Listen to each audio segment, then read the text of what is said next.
You might think you don't need a microphone when you make electronic dance music, but it's always handy to have at least one good microphone in your studio.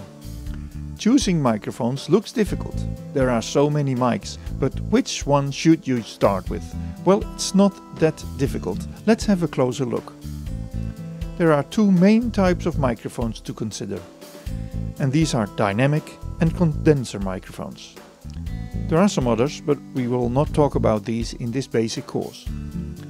The dynamic microphones can be found on stage a lot, mostly robust, hard to break. But they also have a purpose in the studio.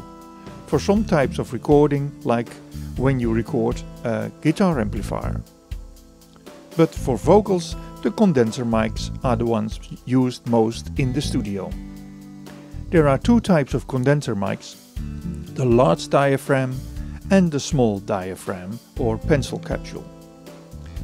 The large types are mostly used for recording vocals and the small types are used for recording instruments like an acoustic guitar.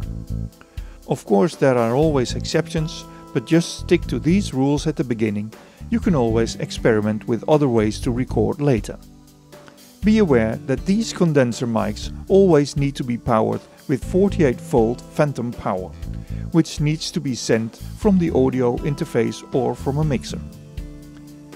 Check out the Shure video on microphones. It explains the basic knowledge of microphones in a great way. You can find the link below this video. The next choice you will come across is the polar pattern. There are several polar patterns to be found in microphones. For vocals, the cardioid pattern is used most of the time, and almost all affordable mics use this cardioid pattern.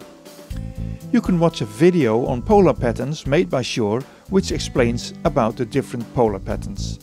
The link is also below in the list.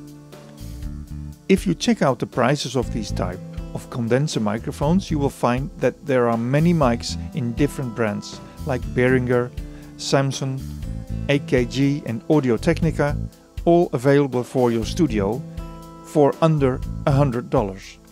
And these are fine mics to start with. One thing I do not recommend is a USB microphone for this purpose. Buy a mic that can be connected to your audio interface with an XLR cable. Try to buy a mic with a reasonably flat frequency response. You can always find some graphical interpretation in the specifications online.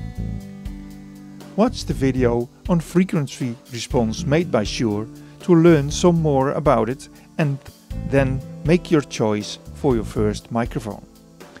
And of course, do not forget to buy an XLR cable and a nice microphone stand. And be sure to also buy a shock mount if it's not included with the microphone, and a pop filter. I have to go back to the dynamic microphones again and tell you that the Shure SM57 is the most used dynamic microphone in the studio. It is used mainly for recording amplified electric guitars, where the mic is placed in front of the amplifier's speaker. If you can get a hold on one of these, that would be great. The street price is somewhere around $95 US. One other quite new invention I have to mention is the Slate Virtual Microphone.